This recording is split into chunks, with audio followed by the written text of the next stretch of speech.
So before that first title, did you make any changes before, or was it just something just clicked? I remember saying to James that week, no matter what round it is, we're just going to just do the job, and that's just going to be the catchphrase of the week.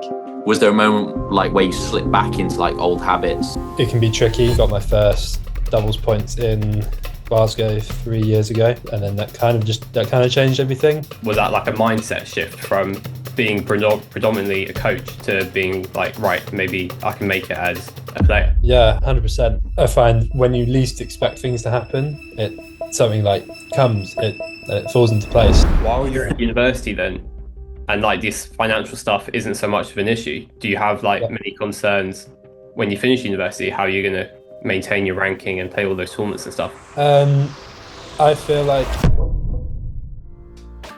Okay, welcome to my first podcast style video for the channel. I am joined by Sean Hodkin, who will be co-hosting this one, and we speak to Liam Hignett about his rise up the doubles rankings. So let's get straight into it. Hello, mate. Hello. Guys, how you doing? How's everything been going? Been a super weekend in Roehampton, and then literally about to head back there in 2 days' time. So a lot of travelling. Yeah. Loving both the videos, boys. It's keeping me very busy.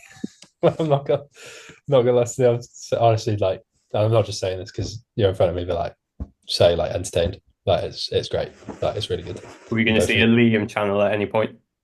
No, like, I can't top what you guys are doing, to be honest. I think it's such a good route for players, like just for like, you know, I mean, I was talking to a rugby player earlier, and they were just saying like how, you know, they're looking for like sponsorships and things like that. It's such a good door that, you know, can be opened for everything. You know, if you're, you know, like, and for the long run as well, like if you get into like top 100, top 50, like, you know, Yannick Sinner's even just started a YouTube channel. Yeah, no, it's crazy.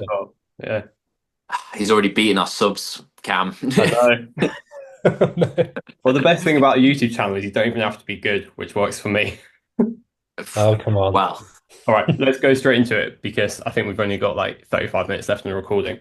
So, Liam, why don't you start off by briefly describing your tennis journey and how you got to a point where you're top 500 in the world for doubles? Yeah, so started quite late compared to my peers. Started at age 10, so missed all the mini stuff. So it was quite a quick transition to sort of getting into competing. Maybe about a year where I started playing tournaments, and then I did like relatively okay in juniors. Maybe like top 30, 16s, 18s, the sort of thing. Managed to take national dubs title at 16s, which was like a massive sort of like overachievement at the time, I'd say. And then post 18, like I feel I kind of went into coaching a lot more, so kind of split, doing like half coaching, and then I could still enjoy the tennis by playing it, like sort of like a lot of sort of British Tour events, and just kind of keep my eye on really, but and having the coaching to fund that, and go from there, and then moved on to a new sort of player coach role where I was based at Exeter Uni, which was really good from the coaching side. Made me sort of realise that I'd like to go down that path, but they're also very good at letting me off to go and play sort of wherever and whenever. So that worked really well. And then got my first doubles points in Glasgow 3 years ago. And then that kind of changed everything. It was like, okay, now I've got some points, like let's try and make the most. Let's see where I can really go from here and just send it. So when you got your points, was that like a mindset shift from being predominantly a coach to being like, right, maybe I can make it as a player?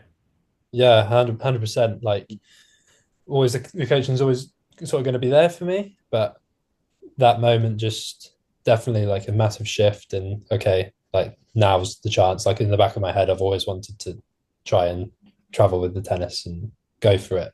Mm-hmm. And that was kind of the moment where it was like, okay, yeah, now this is definitely the chance. So yeah, but no, following that, it was a decision on how I was actually going to do it. Like financially, I'm not in the best position to be able to pay yeah, however many weeks of training it is. Can't 30K a year or something like that. yeah, Ridiculous. like I To do it can't. remotely, like, Yeah, well. yeah, exactly. I'm not even close. So thinking about the best way to do that. So that led me to where I am now at Stirling. The the training program here is fantastic. There's a lot of players.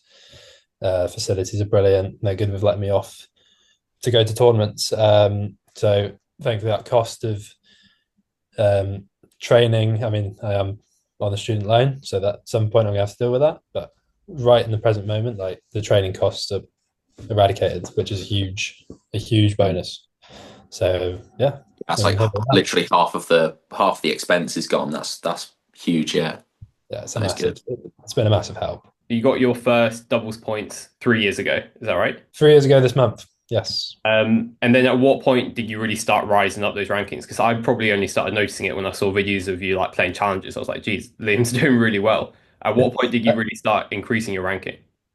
It was last year. So to be honest, like maybe like April last year, I was struggling a lot, like clinching on to maybe like sort of a 1200, 1300 ranking, like not has not really making a massive shift in progress. And it's like, okay, maybe I need to start thinking about what I'm going to do instead, perhaps, like because it's tough. It's a tough journey, as you both know. But then, like, I find when you least expect things to happen, it something like silly, not silly, but something like comes, it falls into place. So then, like a few weeks later, won the first title, won a 25 in Spain, and it's like, okay, wow, that's really put like the hard work. It's made it worth it, and it's like, okay, just got to believe in yourself when things aren't great.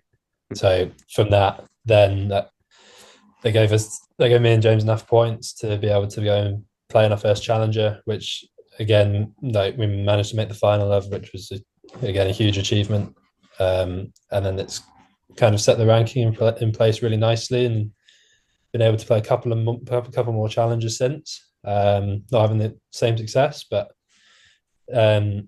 just been learning like every single day, learning something new, and learning how to better myself, how to improve performance off the court, on the court, everything.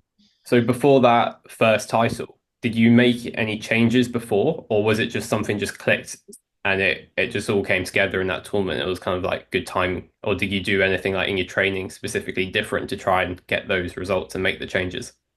I remember saying to James that week, because like we always had a thing about winning first round and then losing next. Right. I was like, no matter what round it is, we're just gonna just do the job, and that's just going to be the catchphrase of the week. So it's like it's not concentrating on the winning and losing. It's like how are we going to get ourselves into the winning position, and what works for us to be able to give us the best chance of success. I mean, just whenever something would go wrong, it's just okay. Don't worry, like keep doing the job. Like keep doing the job. We'll get there. It's all process, isn't it? Absolutely. Yeah, just thinking about logically rather than like, losing, it's annoying, like not much going on. But okay, no, we're going to play the next point like this. We're going to do this because we're good at this. And it leads on. So that was the main catchphrase. That really helped us. Right. That's really cool. And what I find interesting as well for you is that you didn't go to American uni, did you? No. I did have a place through it was actually like a coach I had at home helped me sort it, but just didn't feel right. I quite like being based in the UK. I think it was just a bit too much of a like change, like culturally and obviously distance. So yeah, it felt right to stay, and I think that was like 2017, 2018. So I was still in the mindset as well at the time of probably going to be coaching a lot. Like I enjoy it. So yeah, I think it just goes to show that you don't have to go to America to really excel up the rankings, and that you can leave it a little bit more time, go to UK uni and develop your game a bit further, and then you still have the ability to progress up the rankings as you showed. For sure, yeah. There's so many options, so many ways of doing it. I think for me, going down the route I've gone has been perfect for allowing me still like the flexibility to go off and play, which I know is one of the factors that some of the college players have trouble with. Is they can only really be playing in the summer or playing like ranked tournaments in the summer. So there's a lot less time. I mean, I have commitments to make with uni matches here, but in the grand scheme of the year, like I've still got like 8 weeks, isn't it, or something like 8 matches or something like that. Eight, Like, 10 weeks max. Like that's fine. yeah, We've it's still got pretty good. 42 weeks. Yeah. So there's plenty of time for everything here. So it works really well. Yeah. Sean, do you have any specific questions? Do you want to ask about the doubles or anything in particular? Yeah, I was just thinking about that. Like the idea of the process, kind of like the driven performance of, just doing the job. Like instead of almost thinking about it as like competing in a sense, like you just obviously we all know you're competing, you want to win. Yeah. And was there a moment when you've like, you're thinking about, what you're thinking about doing the job, you're thinking about just going out there, sticking to what works for you and not, not changing it. Was there a moment like where you slipped back into like old habits of like, thinking about the moment, or did you ever struggle to kind of just almost put your game out there in a situation where you have a chance to win, like you said, your first title? Was there ever a moment where you were like kind of struggling to do that, or was it once it clicked, that was it? You were able to then, the process, and you're just able to put it out there, like miss or make it. Yeah, I think with doubles as well, it can be tricky because you feel like you feel like you do the job every week, but you don't Mm, necessarily sometimes get rewarded with the wins just because of how it is. So mm, you've got the killer juice, you've got the tie breaks. Like mm. I can't tell you how many tie breaks I've lost. Doubles, even last week, like 10-9, getting a net cord over your racket. But that happened last week. That was a tough one. But I think I've got better personally at analysing the matches, Mm. particularly the losses, and being like, yeah, like it's okay. Like I'm happy that we performed well and we got ourselves close to having success. Um, I think sometimes maybe when I've had like a few weeks away from tournaments and coming back, like you obviously you want a kickstart of a win. So Mm. maybe I do slip into that desperation of, oh, I really hope they miss, or like really desperate for this match here. Like you don't think about it as much. Particularly, feel like the first tournament of the year was like that. I really want to kick off with a win, just set the tone. But yeah, it's definitely more of like a hindrance thinking like that. I found if I can just Mm. try and concentrate, and of course, thankfully, I've got a partner to work with most of the time. Playing if I'm just playing doubles, so if I can keep concentrating on that, I'm going to have a better time in terms of the overall experience. I think Mm. I'm going to get more out of every match and every performance, no matter what happens. And what does focusing on the process like specifically mean to you? Because I feel like lots of people have different definitions of it. If you had to describe what focusing on the process during a match would be, what would be like that summary?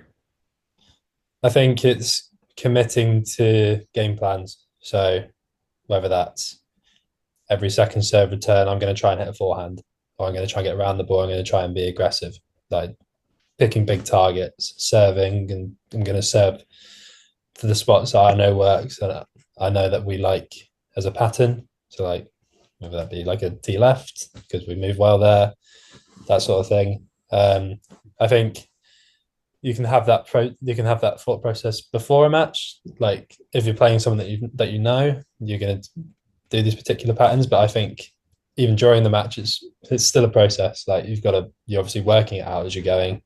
But yeah, just trying to keep a clear head at all times, not getting frustrated if things aren't going. There's always time to pick it back up and come back. So it's a constant. I don't want to say it again. Constant process, but Mm.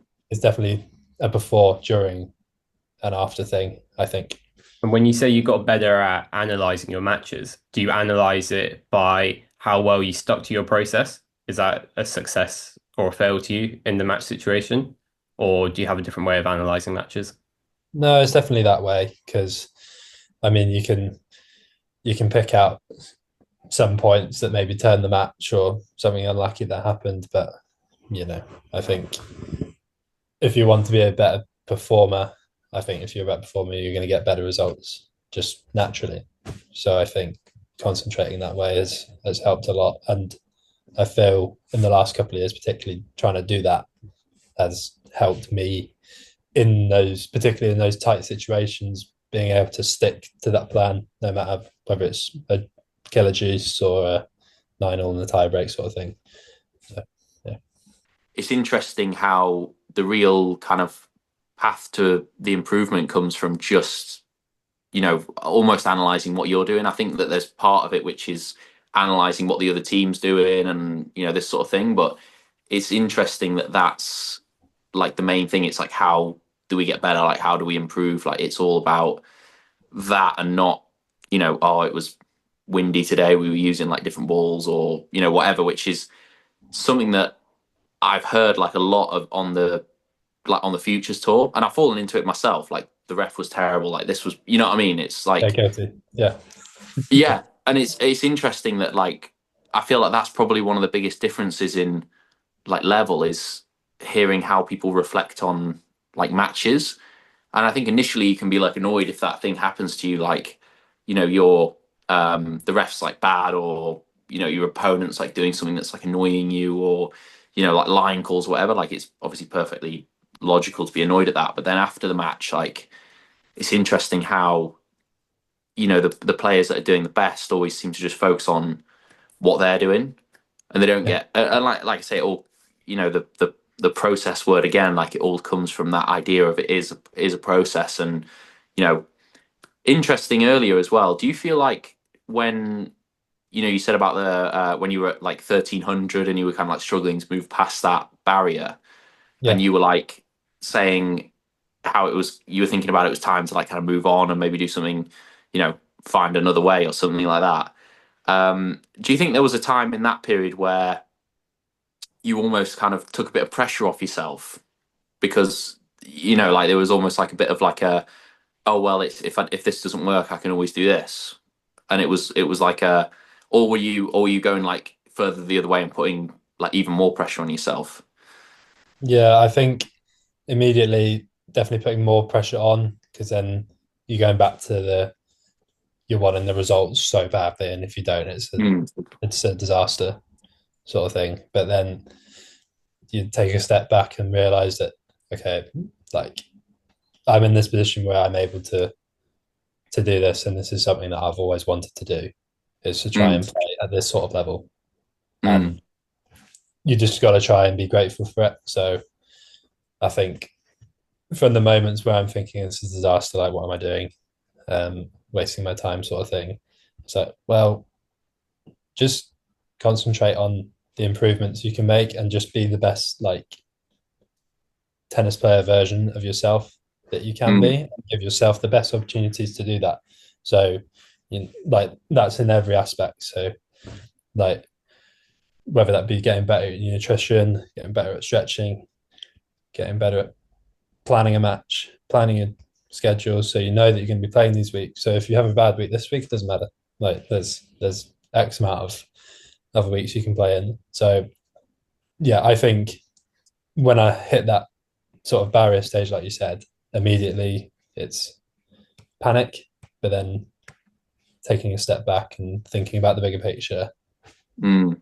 has helped me a lot. And I feel more motivated than ever that now this is the time to try and climb like as far as I can, keep going further, keep going.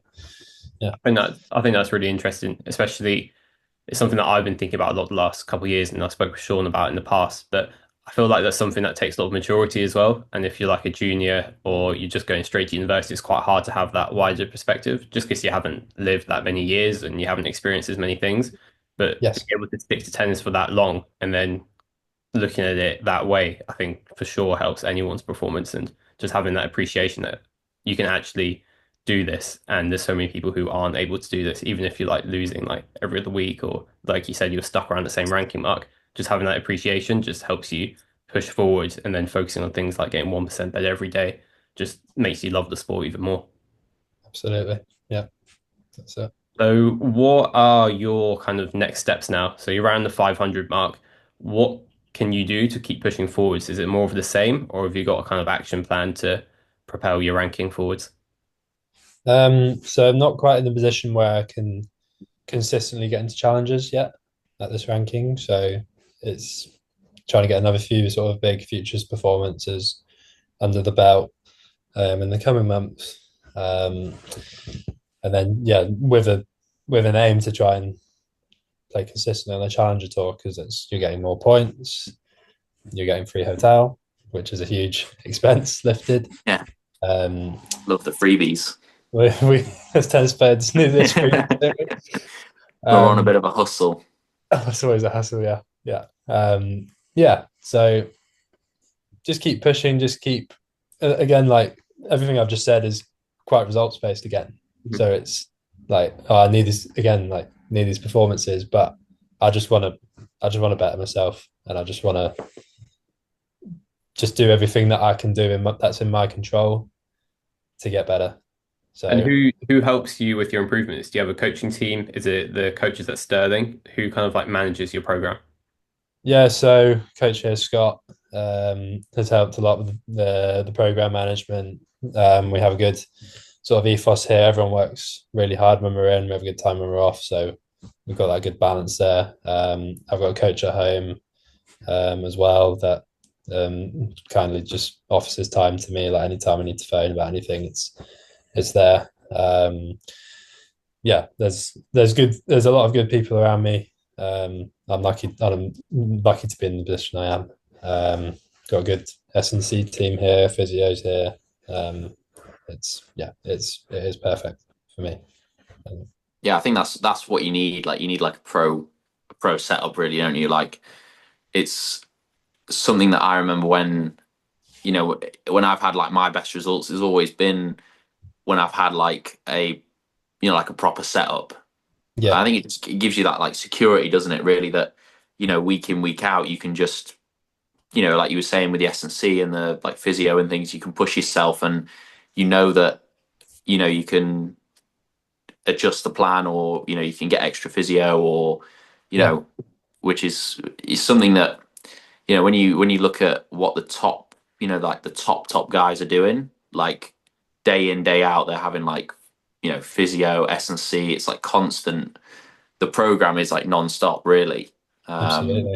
And I feel like that's the thing. If you're doing it on your own, it's very hard to like keep yourself almost like accountable for, not that you don't want to put the hard work in. It's like it is just difficult, isn't it, to do it properly without a team. So yeah, I mean, you guys will share this with me as well. Like when I've been at home as well, like sort of in the period between finishing like the coaching stuff and coming here for like 6 months,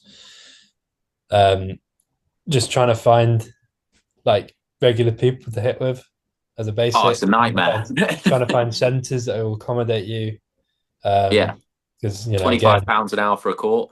Again, like we're tennis players. We've got to hustle. Like 25 an hour is like actually it can add up, and it's quite a big hit. While you're at university, then, and like this financial stuff isn't so much of an issue, do you have like many concerns when you finish university, how you're going to maintain your ranking and play all those tournaments and stuff, or have you got kind of a system in place where you're ready for that? I feel like I need to try and extend sort of being here as long as I can. So I'm looking at splitting my final year into 2. I'm looking at like becoming a doctor. Becoming a doctor, that's not happening. That's definitely not happening. But there's been cases of, I mean, Scott Duncan won't mind me saying this. He was a student for 9 years here, right? But like it gives you that consistency, and I feel like I've got to do what works, and so far it's worked quite well. So I want to make the most of that, and then maybe it just all depends how it's going. I haven't thought too far into it. Like I'm quite enjoying the present, sort of the present moment with it. But yeah, I can see myself being here for a little while yet. Kind of seems like a little bit of a hack to the system because I've seen a few players doing that as well, just being able to stay in university for so long, splitting their years, doing masters and different masters in different, even unrelated subjects, just to stay at university long enough to maintain their training and keep competing. I think that's Yeah, something you probably get in the UK, which I'm not sure you're able to get in America. I haven't looked into it, but I haven't heard many people from America staying at uni for like 9 to 10 years. It's no, actually it's the eligibility. You can't. I think they had obviously with the COVID, it was a bit different, but you get your 4 years eligibility and that's it. You're done. yeah. Got to get out. So here, it's definitely the flexibility here is definitely much better. Yeah, it's awesome.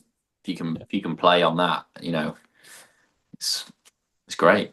All right, so before we run out of time, let's finish up with some quick fire questions. Cool. I haven't planned this, it's kind of off the cuff, but first one's going to be first one's going to be what is your favorite or a few favorite drills that you can do to improve your game that you do on a regular basis? Oh, favorite one's volley game. 4 players, one in each service box. Few has to go past the service line, and it's just like quick volley battles. You're basically trying to tag each other. No winners. Carnage. Yeah. Carnage. So fun. Bit of butts up at the end for the loser. Keep it competitive. It's an everyday drill here. I'd be getting a lot of butts up there. I'm terrible at the volley game. Shocking. And the bounce game as well. People keep asking me, they're like, do you want to play bounce game or do you want to play volley? Nah. 2 minutes in the box is back of the court. No, that's an everyday drill for me. That is an absolute favourite of mine. Right, next one. What's one piece of advice that you could give to your younger self, tennis related, obviously? Probably stop throwing your racket and just just keep enjoying it. Yeah. About the racket, you've swapped quite a lot, haven't you? Like, is there a reason? Because you were with Yonex, then you were with Solinko, and now you're with Head. You use Head? Yeah, I've actually got a Aero 98 sitting there as well to try. Really? I've got one of those as well. It's a bit of a guilty pleasure. Yeah. I can't explain that. I think I've always been someone who's kind of like something new. And there's nothing wrong with it. Just keeps it fresh. Yeah, I mean, yeah, it's a difficult one to explain. I think I made the change from the red Yonex to the yellow heads, the extremes, just purely because I found them to be a lot more stable and better for a doubles game, if you like. Whereas good for a one-hander as well. Very good for one-hander, as you know. While I played pretty good singles with the Yonex, just I'd come to the net and the racket would didn't feel like I had anything. But saying that, I'm having some shoulder problems with extreme, so I need to. It's a difficult beast to wield, that. Yeah, only the beastlies can do it. They're pretty stiff frame. No, it's quite stiff though. It is quite a stiff frame. I'm glad you said that because I'm not sure if it's just me or not. But yeah, because people were saying to me, because I had the pro staff and then I switched to the head extreme, and people were saying like, oh, what? Like they're actually not saying they're similar, but the head extreme is actually like a little bit stiff, and I don't think it is like a Babolat, like a boomstick. I feel like it's more controlled. It's definitely more control orientated. Yeah, more spin and control. It doesn't feel like it should be in like a spin racket. It feels like it should be like explosive. And what tension are you using? I was at 54, but I've come down to I do 52 main, 51 cross at the minute. What are you on? 57. Jesus Christ. Yeah. My arm would fall off, honestly. 92 kilos behind the ball. Need all the help I can get to control it. Most players are going under 50 now, I think, aren't they? A lot, yeah. I think I have more weight in the head, so it's like if you're heavier, because I'm used to using like a very heavy racket. I mean, my old ones were at like 370, and I always used to have such a high tension because if you're playing heavier, you can obviously afford to have like tight strings. It's like creates like a bit more of a flatter, effect through the ball. But since swapping to head extreme, like I wanted to play with a bit more spin, so I was like, but I mean, the string that I play with is like it doesn't, even though it's at 57, it doesn't feel like it like loses power. You know what I mean? It feels like it gives you quite a Yeah. lot of pop. So I think the string is also, obviously it sounds cliche. I think the string is also very important for 100%. you Speaking know of for weight, Henry Patton's, have you heard what his he's weight like is? 400 grams, isn't it? Like 415. 450, No four way. fifteen. Yeah. But it's like all in the handle, isn't it? Don't know. Don't know where Or I a don't lot know of what it it is. is, but I mean that's a boomstick if I've ever heard of one. Yeah. The general trend is rackets getting lighter now as well, isn't it? I think Alcaraz and Rune use like Yeah. 300 or 305 or something. Yeah, like Mm. Alcaraz is using stock, I Yeah. think. Like mental. Yeah. Sinner uses quite heavy, I think. Sinner's like, I picked up Djokovic's racket as well at Wimbledon. That was like ridiculous. I think that must have been close to 400 grams. And it Yeah. was like, it was, I think it was 62, 62 strung with the tension. All right. Pretty sure that's what it said. It was like ridiculous. How did you see But that? yeah, Go over there and have a quick look at it. I just picked it up. Just walked over and picked it up. I was like, I'll have a look at that. That's And he was absolutely fine with it. He was absolutely fine with it. He was like, yeah, yeah, have a look. He's like, he was a bit like, oh, you're not going to use it as well as I am. So yeah, have a go. I was like, yeah, I'm not. But it was interesting, like looking at all their setups, like how they play, and like the guys that play like flatter through the ball, they're playing heavier and tighter, and the guys that are like ripping up the back are using looser and lighter rackets. Like it's very interesting the way that it's all set up. We literally got 2 minutes left. So final question before we get cut Yeah. off. Um, Go for it. if you had to, you both can answer this one. If you had to watch tennis on TV, would you prefer to watch doubles or singles? Singles. Yeah. Yeah. It's just doubles is a bit too predictable what's gonna happen. Too many short points.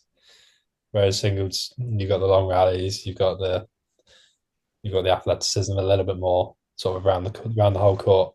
And do you prefer to play doubles though? I'm assuming because you're focusing on it, or do you just feel like you're better at doubles? Yeah, I think I prefer to play doubles now, just because it's just less to think about.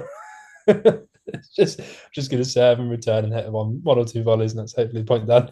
Yeah.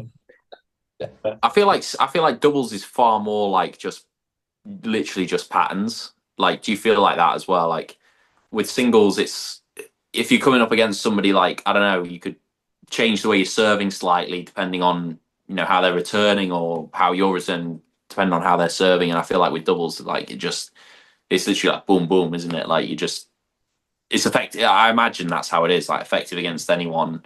Definitely, Um, definitely. Yeah, so predictable what's going to happen and very samey, boring. All right. Well, thank you so much, Liam, for talking to me and Sean today. We really appreciate your insight on everything. I'm sure our viewers will appreciate it as well. Pleasure, absolute pleasure, anytime. in class, I'm sure We'll see you around on the tour at some point. We'll see you at a futures or something. 100%. Yeah, boys. Cheers, Cheers, everyone. guys. Bye. See you Catch you later. later. See you later. Bye. Bye.